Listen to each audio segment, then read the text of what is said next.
Connecting. There he is. Sorry I'm late. Man, no worries, dude. We're just hanging out here, man. How's it going?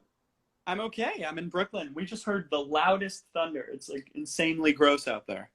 Dude, it is beautiful out here. By the way, I'm Laddie. I'm Laddie with Q107.5. Thanks for coming on with us today. Yeah, good to see you, man. Welcome to Memphis. Good to be here in sunny Memphis. Absolutely right. And there, if you look over here, there's the Mississippi River, and over here, there's a barbecue restaurant. So you're in New York right now? Yep. Yeah, I'm in Brooklyn. Nice. How's everything going with you, man? It's not too bad. I can't really complain. I've just been using this time to write a lot and produce a lot and stay occupied and try to use it productively. So right now we're with Ryan from AJR, and obviously we're all staying in place. Are you working with your brothers? Because I know, are y'all in different houses? Yeah, we're in different houses. We're all in New York though, and we see each other a lot. Just because we borrow our neighbor's car, so we're able to like take each other from Union Square to Brooklyn. Yeah, we're writing a lot. We're writing a lot over FaceTime, which is new and weird. But we're getting a lot done, so I can't really complain. You know, a lot of musicians, they're working with their bandmates and they're having these like Zoom concerts and stuff like that. Have y'all done anything like that yet? Yeah, we've done some Instagram lives where we did like a little acoustic shows, but I did something last night that I really enjoyed. I set up like almost like on Twitch, you know how on Twitch you can see like the computer screen and you're in a little box. Yeah. So you can see your webcam. I did something last night on YouTube Live where I broke down how I did 3 of our songs in terms of the production. I showed the Pro Tools session. I went for like an hour and a half. I've never done anything like that before, but I enjoyed it so much. I think I'm going to do it like a weekly thing. That's cool, man. How crazy is this? Like being able to, it's the new normal, but being able to interact with your fans and even like radio personalities like me. How do you enjoy this kind of thing?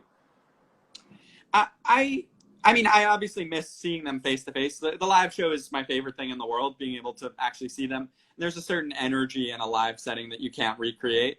Right. But this is very, I'm because of this quarantine, I'm kind of forced to do a lot of this, virtual interaction that I never really would have done before. And I kind of love it. It actually feels a lot more personal with the fans than I thought it would. It really is, dude. We've got people on here watching from like Spain, Rhode Island, Texas. I mean, literally Germany. And they're all like, yeah, okay, we're going to listen to AJR. We're going to, hang out with Ryan as well. And it's really cool because you get to see your fan base literally one-on-one. Yeah. Yeah, it's very cool. And it's very instant. I was doing an Instagram Live earlier where I saw a comment that said, Ryan, touch your glasses if you see this. It was like, okay, that's like the easiest thing in the world to interact. Why not? Well, dude, since you're working on music and stuff like that, we have to talk about Bang. I mean, it's an incredible single, man. How excited are you about that? Very excited. Yeah, thank you for playing it. It's been very cool to watch that kind of soar up the charts. It definitely marks a new step for AJR. I think we always try to sound like AJR, but also expand on what we've done before. Right. And I'm very proud that all of our singles have sounded nothing like each other with Sober Up and Burn the House Down, 100 Bad Days, and Bang. Sonically, they all feel like new steps for AJR, but it's very much our voice. So I'm very proud of it in that way.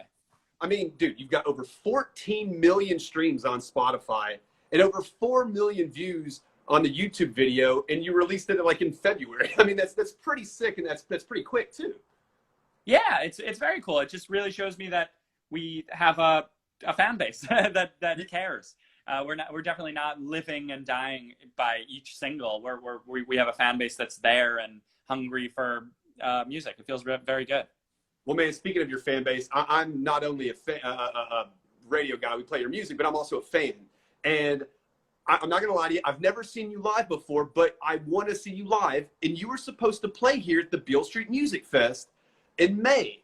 Obviously, it got canceled because of the coronavirus. But they have decided to move it to October. Do you know if you're still going to be on that bill or not? I literally don't know the answer. I would assume so. Right. I hope so.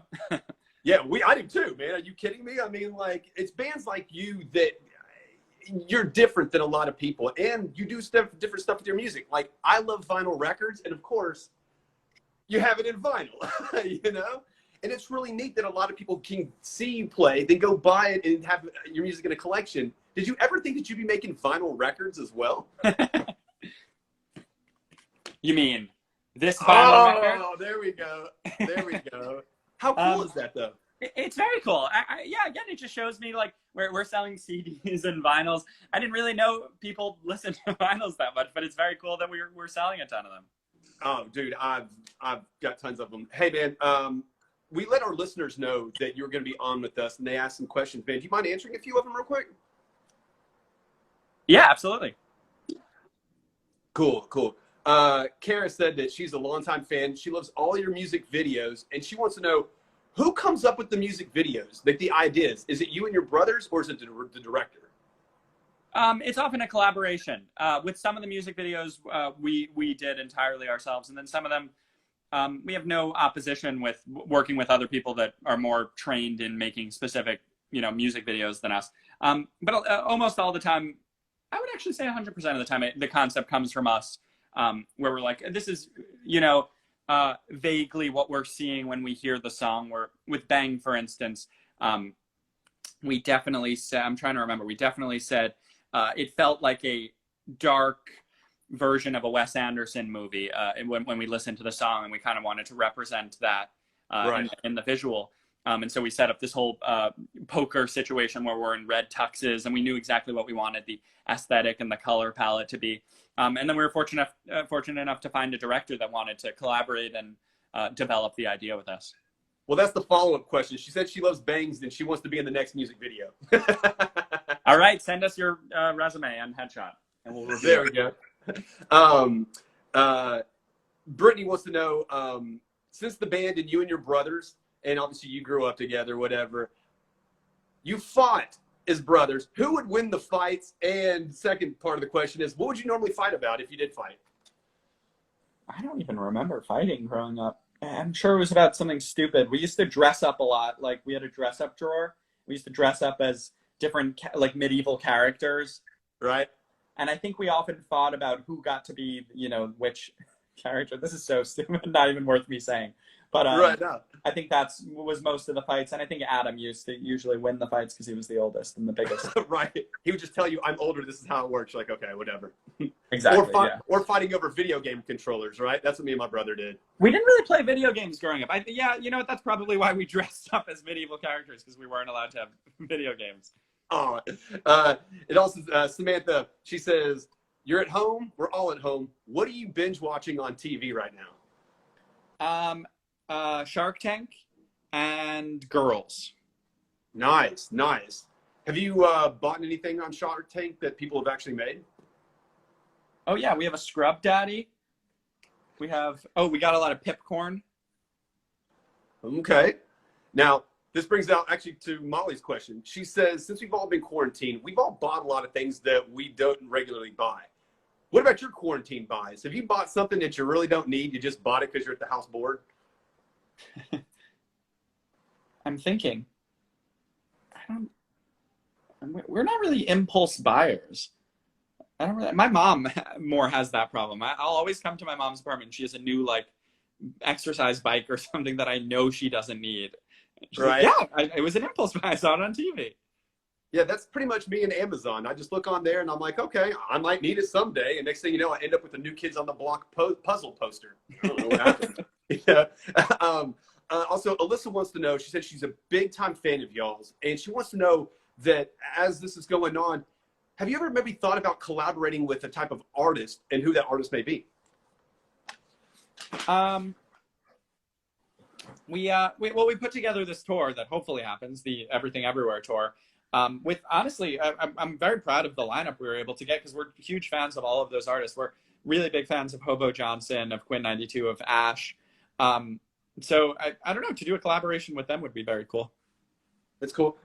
Also, then we have one more. Cole says that, what are you listening to? Have you found any new music or anything that you like while you've kind of been quarantined and hanging out the house? I've gotten very into MIA. Wow. I'm really liking Hobo Johnson as an artist. I'm trying to think. Oh, we liked the new Childish Gambino album. Yeah. Even though it was very weird, but it's always, inspiring. Yeah. That's awesome, man. That's awesome. Well, hey, thanks for taking some time with us, man. I know you're such a busy dude and you're doing a lot of these interviews. We just want to say thank you so much. And we're going to find out when you come to Memphis. Hopefully play that Beale Street Music Fest, man. Maybe stop by the station. We'll get you some barbecue. You can look at the Mississippi River again. I want to just stand right next to you, and we're going to look out at the Mississippi River. That's all. We can make that happen. We can make that happen. All right, cool. All right, thank you, man. Good to talk to you. Thanks, man. You too. Have fun. Goodbye. Bye.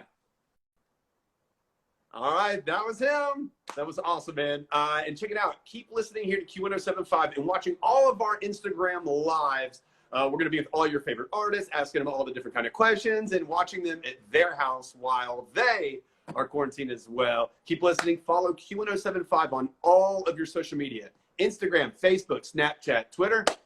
We will see you later.